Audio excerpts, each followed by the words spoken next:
I was sitting in my office, looking over quarterly reports, when my phone vibrated on the table. Dima's name appeared on the screen. It was strange, he usually wrote in the messenger first. I answered, and from the first words I realized something was wrong. My friend's voice was shaking, as if he didn't know how to start. "Leoka, listen, wherever you are now, you better sit down." I leaned back in my chair, frowning. "What happened?" Dima exhaled loudly into the receiver. "In short, your Marina, she's in the metropole, and you definitely won't like it." Everything inside me was cringing. The metropole is the trendiest nightclub in the center. And what is she doing there? I asked, squeezing the phone until my knuckles turned white. "Dancing." I almost chuckled. "Dancing, big deal," but Dima continued, lowering his voice. "If you can call it dancing. She's there with some guy, practically doing it with him on the dance floor. His hands are everywhere, and she, in general, is quite a sight. And you know what? Your Saryoga, that same supposed friend of yours, is standing next to them and encouraging them, like a stripper at a corporate party." For a second, the world around him froze. Saryoga, my business partner, our daughter's godfather. "Saryoga is there?" I asked again, trying to comprehend what I heard. "Yeah, and his Oksana too. Half of your crowd is having fun there, watching this show like it's the norm." I didn't want to call, but I thought, you should know. I stared blankly at the stack of documents. My pulse was pounding in my temples. This is some kind of mistake. Marina wouldn't do that.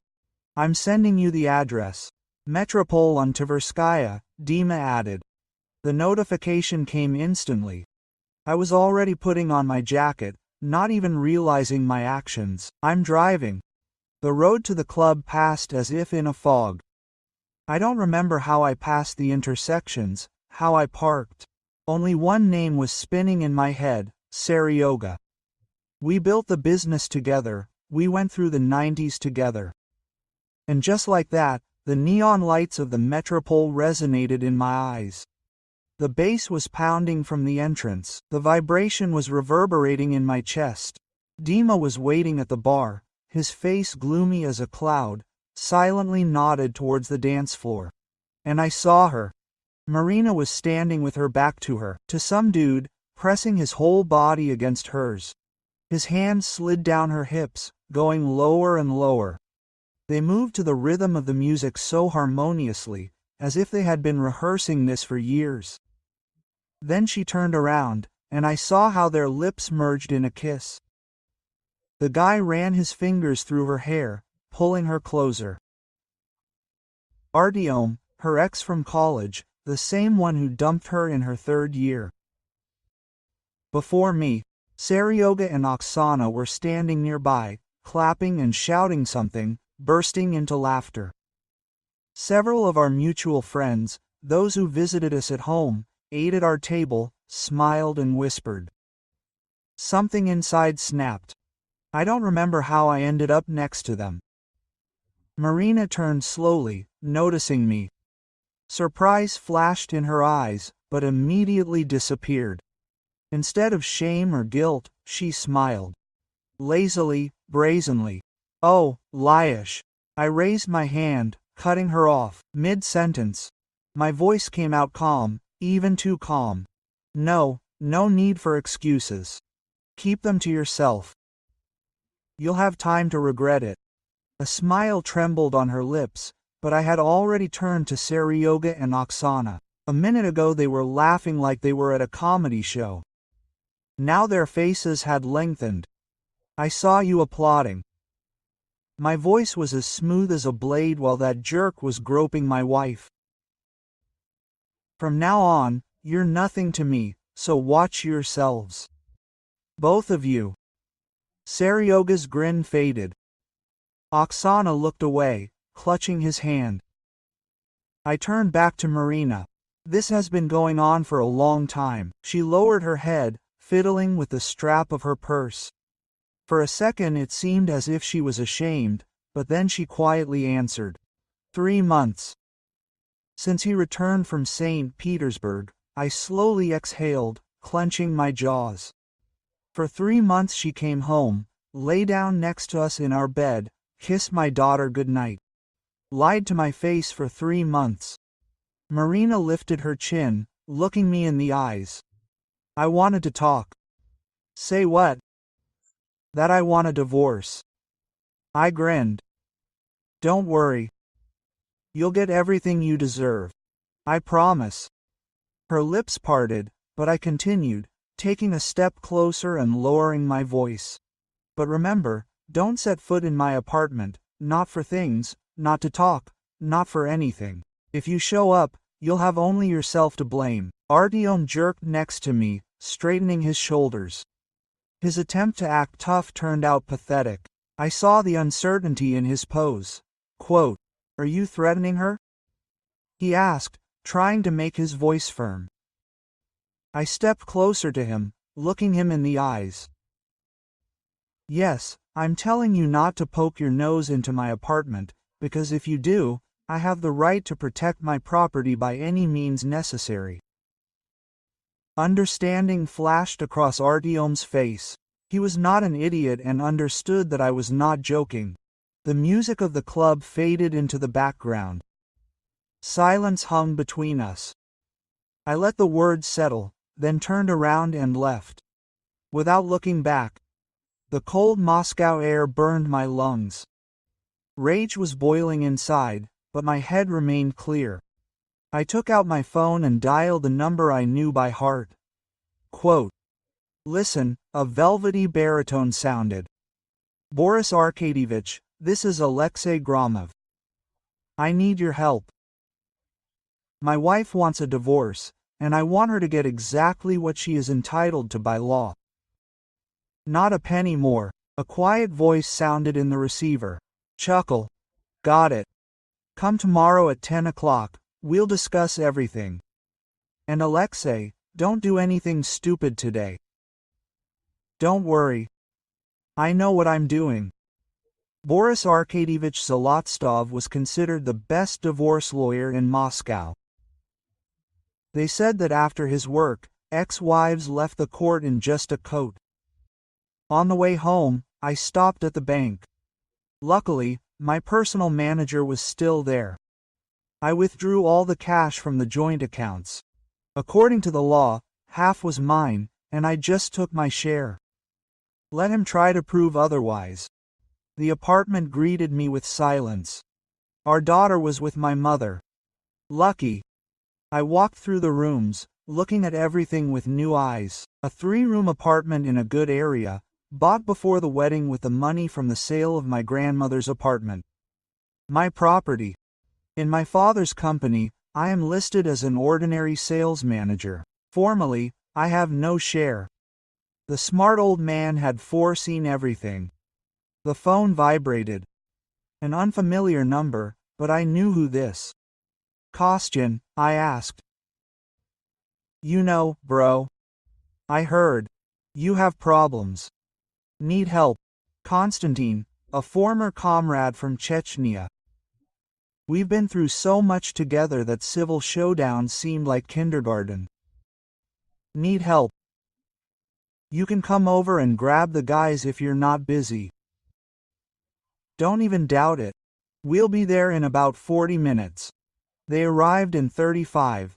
Kostyan, Max and Vitek are reliable guys who've been through fire and water. The kind who understand what brotherhood and honor are. What's the task? Kostyan immediately got down to business. I nodded toward the apartment. Pack up and take out everything that belongs to my faithful. Carefully put it by the entrance. Max, the smartest one, squinted. How carefully? I grinned. Well, you know, army neatness, so that the one who packed it knows. Vitek smiled broadly. Got it, Commander. We'll do it in the best possible way. They got to work. The apartment was filled with the sounds of opening cabinets, creaking doors, and the stomping of army boots. I watched, feeling a gloomy satisfaction. Max pulled out her wedding dress, examining it. "Boss, what should I do with this?" "Make sure it's fragrant." He grinned, took a can of stew from his backpack. They always carried emergency supplies with them. An old habit. He opened it, sniffed it. "Oh, expired. Just right." I watched as he poured the contents onto the snow-white lace. Greasy brown stains spread across the fabric. Then he carefully folded the dress and put it at the very bottom of the box. In 2 hours everything was ready.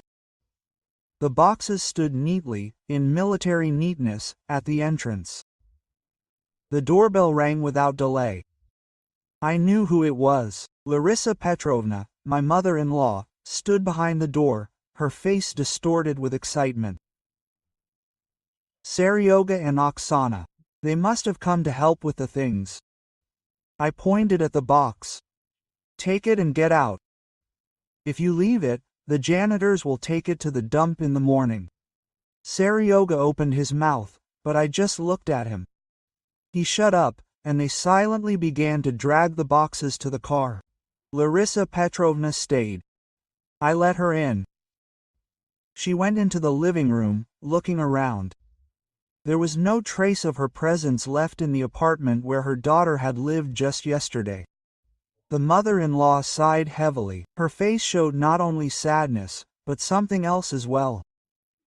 Shame, disappointment. "Before you say anything," she began quietly but firmly. "Marina acted meanly. There's no excuse for this." I crossed my arms over my chest, waiting for her to continue. I did not come to defend her. Larissa Petrovna wrung her fingers. "She just says that she loves him and loves you too in her own way." That's all I wanted to say. I did not let her finish. Short bitter the laughter escaped of its own accord. If she had ever loved me, she wouldn't have run back to the guy who dumped her. Larissa Petrovna shuddered at my words, but I continued. 5 years of marriage, and it turns out I was just a placeholder, a convenient option for the time being while she waited for him to return. And now that her first love has returned from St. Petersburg, my usefulness has been exhausted. I can throw it away. My mother-in-law took out a handkerchief and dabbed the corners of her eyes. I understand how you feel, Lyosha, but I can't get through to her. And I don't have to. I shook my head. I don't want her back.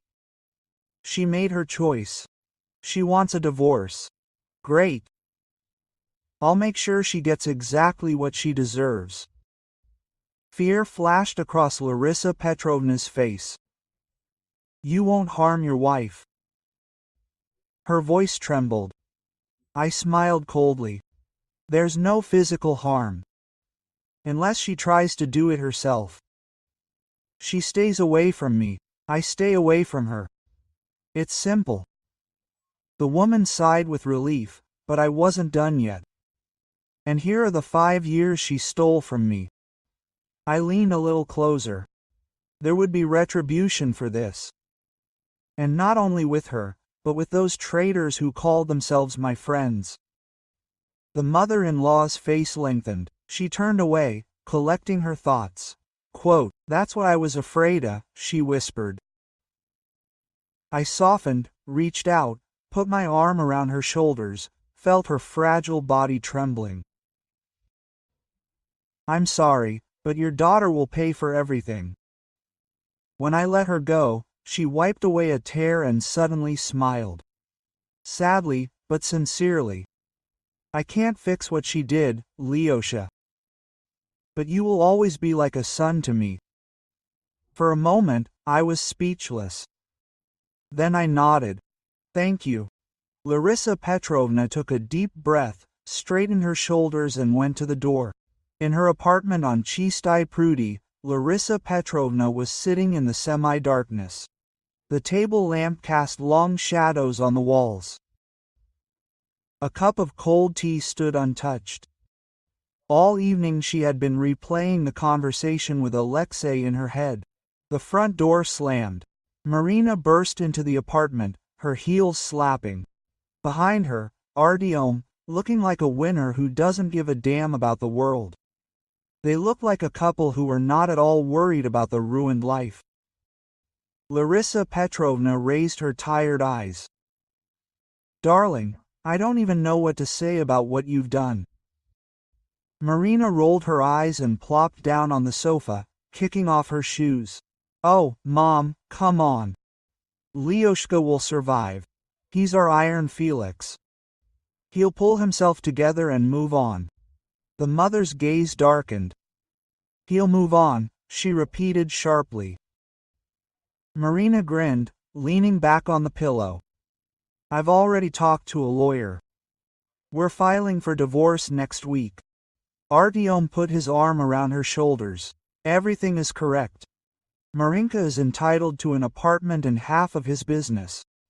Larissa Petrovna sat motionless, watching them. Marina ran her hand through her hair, clearly pleased. "Artyom and I will live in that apartment. We'll do some renovations. Everything will be new." Artyom nodded vigorously. "And when we get a share in the company, we'll sell it. There's enough money for our own startup. We dreamed about it back in college in his business." Marina looked at him dreamily. "Everything will be perfect, darling." Larissa Petrovna was silent for a long time, and then she laughed. It was a sad laugh. There was something icy in it, which made Artyom's grin fade slightly. Mother shook her head. "Mice and men make plans. Only sorrow is born from them," she quoted slowly. For a moment of hope, a year of tears and sorrow borders. Marina frowned. "What? Robert Burns heard of such a thing?" Marina exchanged glances with Artyom. He shrugged. "No." Larissa Petrovna nodded understandingly. "It's okay, you'll see everything for yourself soon." She stood up, straightening her dress, and left the room. 2 days later, I was sitting in the car a block away from Marina's office. Early morning, the sun had barely risen above the rooftops. The day was going exactly according to plan. I glanced at my watch. Any minute now. A man in a formal suit. Igor, a court courier recommended by Boris Arkadyevich, a professional with a talent for dramatic effects. A few minutes later, he was already in Marina's office.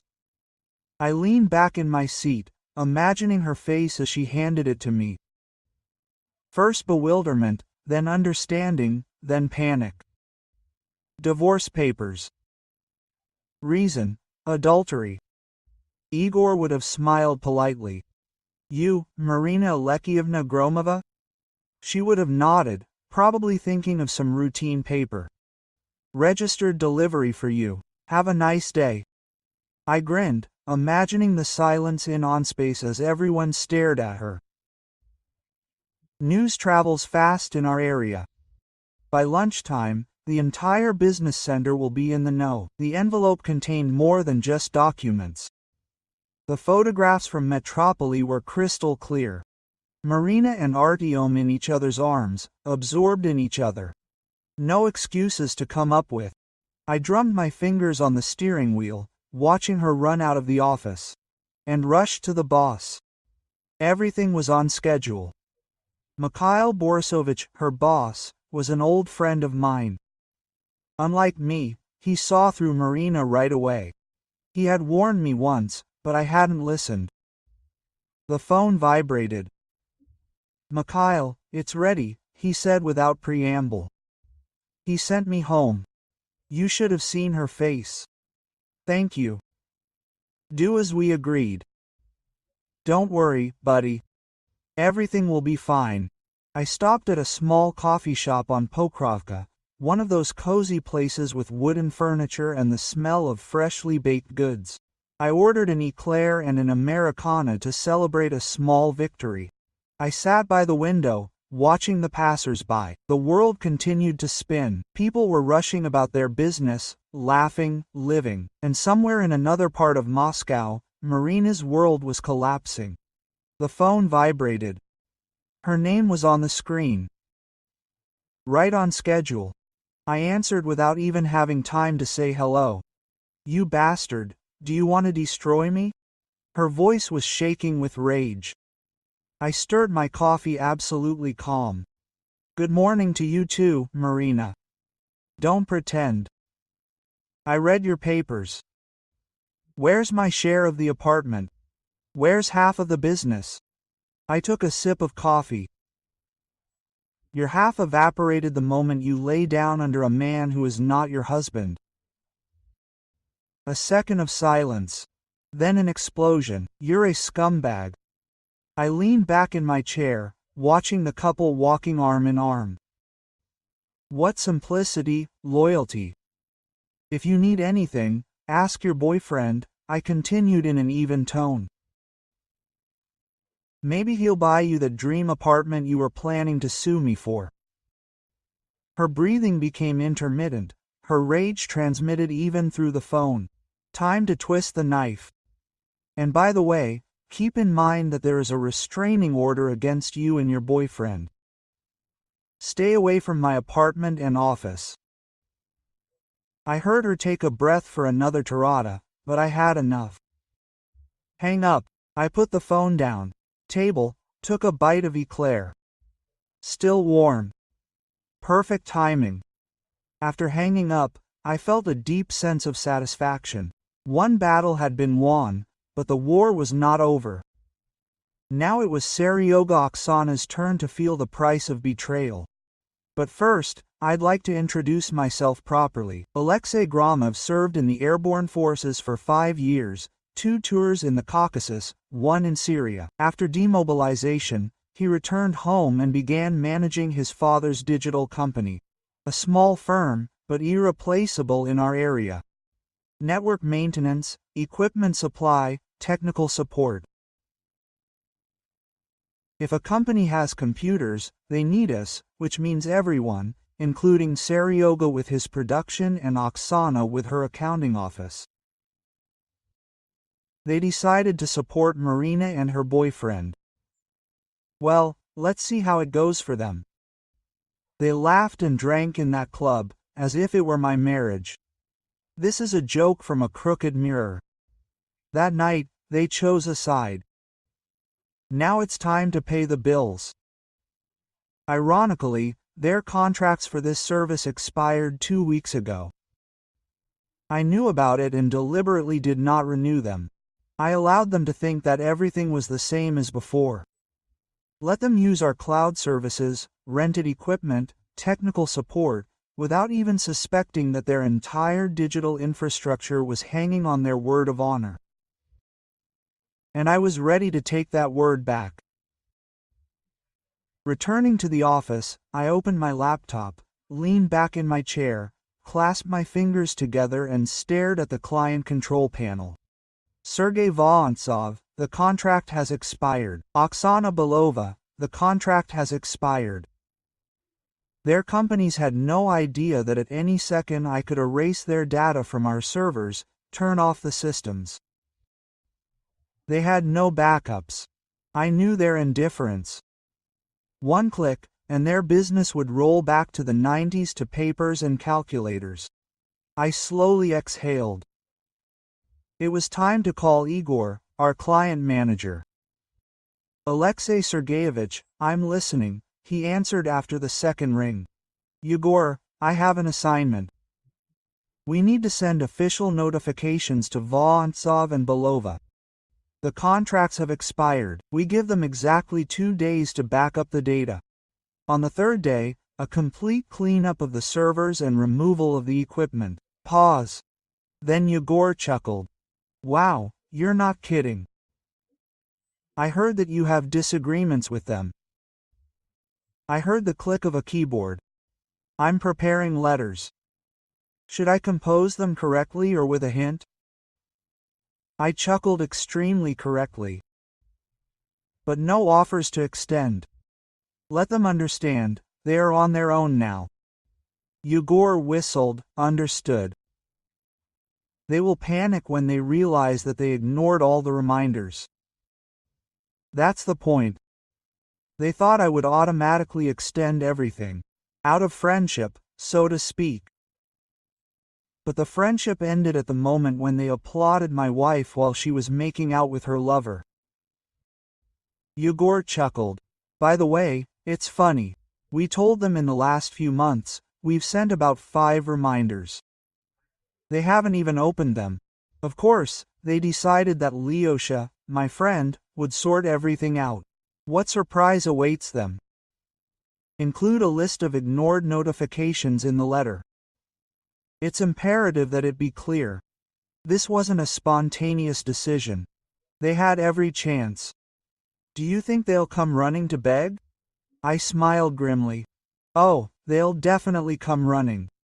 And then I'll remind them why. The morning of the 3rd day began predictably. The phone vibrated non-stop. Seryoga was on the screen. I waited for a few beeps before answering. Lyosha, what the hell? He yelled into the phone. Your people took all the computers. Where are the servers? How the hell am I supposed to connect to the database? You have no right. We have an agreement. I moved the phone away from my ear, letting it let off steam. I imagined him rushing around the office, red with anger, his shirt wet. When the stream of curses didn't and I said calmly, what agreement, Seryoza? Don't remember any current agreements between us. Quote, what are you talking about? He howled. The agreement expired 3 weeks ago. There was no extension. I let the words hang in the air. Besides, my employees sent you reminders, which you happily ignored. So now it's only fair that I ignore you. Hang up. Less than 5 minutes passed. A call. Oksana sighed and replied, Lyosha, are you really doing this? There was panic in her voice. I didn't answer right away. I looked at the monitor, where all of her company's data was neatly lined up. Waiting for one command. I ran my finger across the touchpad. Click. I watched as the files began to disappear. Oksana, just a second, I said casually. I waited for the process to complete. Well, that's it, I just did it. The scream in the receiver almost deafened me. What have you done? All of the data. My clients. The tax office will eat me up. I smiled.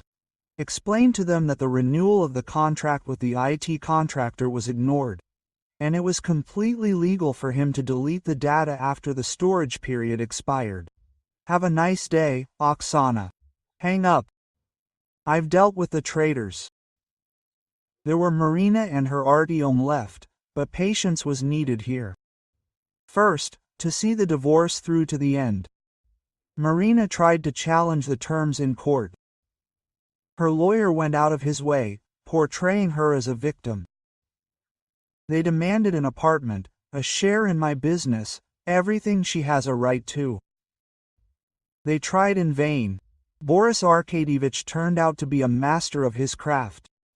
Your Honor, he began in the courtroom. I would like to establish that the apartment is not jointly acquired property. My client acquired it before the marriage, which is confirmed by documents.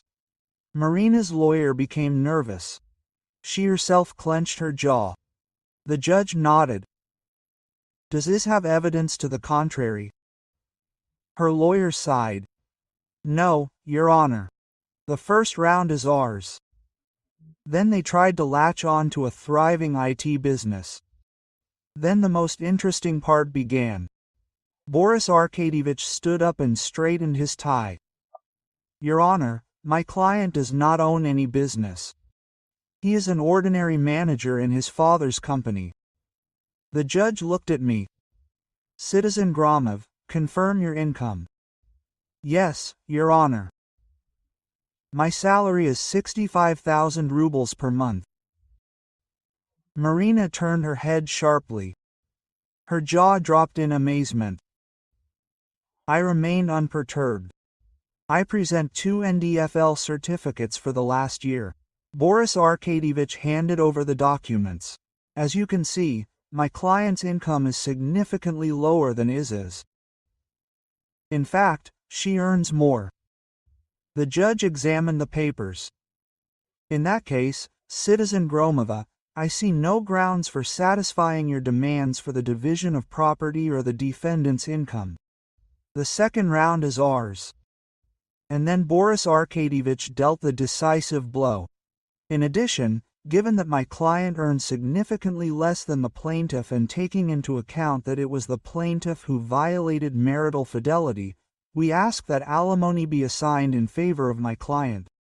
Marina jumped up from her seat. What? The judge banged her gavel. Please maintain order. Marina's lawyer began to dart about. Your Honor, this is an unusual practice. The judge interrupted. Citizen Gromova, given that your spouse has a lower income, and the divorce was initiated due to your infidelity, the court assigns alimony in the amount of 30,000 rubles per month for a period of 2 years or until Citizen Gromov remarries. Marina turned devout, clenched her fists. She seemed about to explode, but she was powerless in the courtroom. Knockout. I could barely contain my smile. When we left the courthouse, Marina caught up with me on the steps. You set it all up, manipulated everything. I shrugged.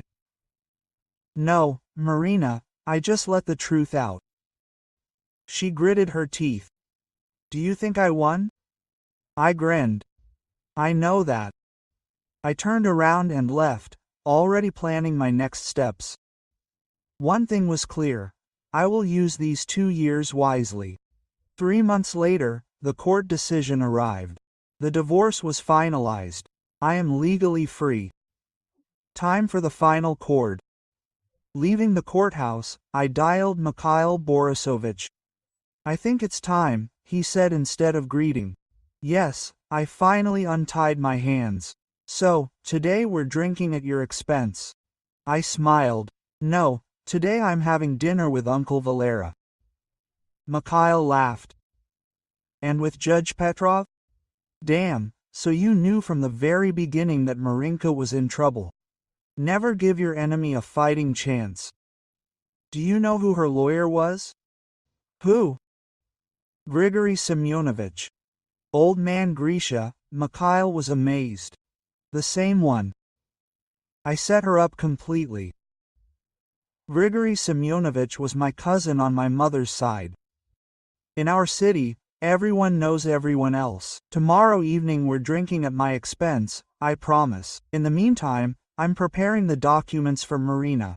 By tomorrow evening, she will no longer be here. And what about Artyom? I talked to Rafik Izmailovich, his boss. I explained the situation. He went crazy when he found out that his employee was having an affair with a married woman. By the evening, Artyom will be fired without recommendations. Thanked Mikhail and passed out. A week later, on a quiet evening, there was a knock on the door. Larissa Petrovna was standing on the threshold with an inscrutable face. Hello, Lyosha. Come in. She sat down on the sofa in the living room, smoothed out her skirt, then looked at me with a slight smile. I don't know how to say it, Marina. This is just a nightmare. Now I settled into the armchair opposite. No wonder. She's getting ready to leave town. I chuckled. Logical. Burned all the bridges. Larissa Petrovna bowed her head. No, Lyosha, she didn't just burn bridges. She crossed the wrong people. I met her gaze, for the first time in a long time, feeling real satisfaction. I don't regret what I did, and I shouldn't. She deserved it. Took you for granted, destroyed your marriage. I nodded. Larissa Petrovna leaned forward, lowering her voice. Seryoga and Oksana are getting a divorce. I raised an eyebrow. Really? They blame each other for the disaster. The business is ruined. Clients have filed lawsuits for millions. I whistled. They don't have millions. Exactly, she grinned.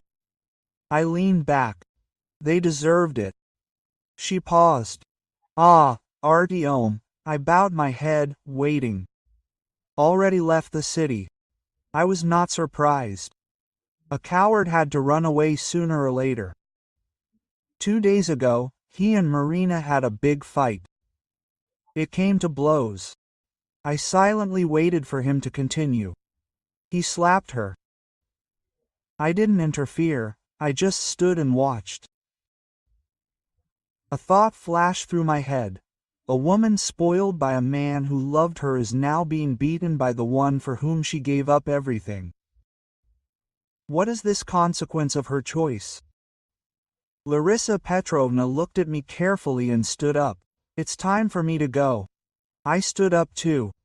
Good luck, Larissa Petrovna. She smiled for the last time. Goodbye, Lyosha. Life has come in a miraculous way, into balance. After all this storm, I felt something I hadn't felt in years. Peace. No weight on my shoulders, no toxic people feeding on my energy. The apartment was quiet, but not lonely. Calm. Finally, I had time to do what I liked. For example, get dogs. I always dreamed of German shepherds, but Marina couldn't stand them. Well, Marina is gone, and I can do what I want. I took 2 puppies from breeders in the Moscow region, a brother and sister. I named them Count and Gerda. Count, brave, always ready to protect. Gerda, smart, first evaluates everything, then acts.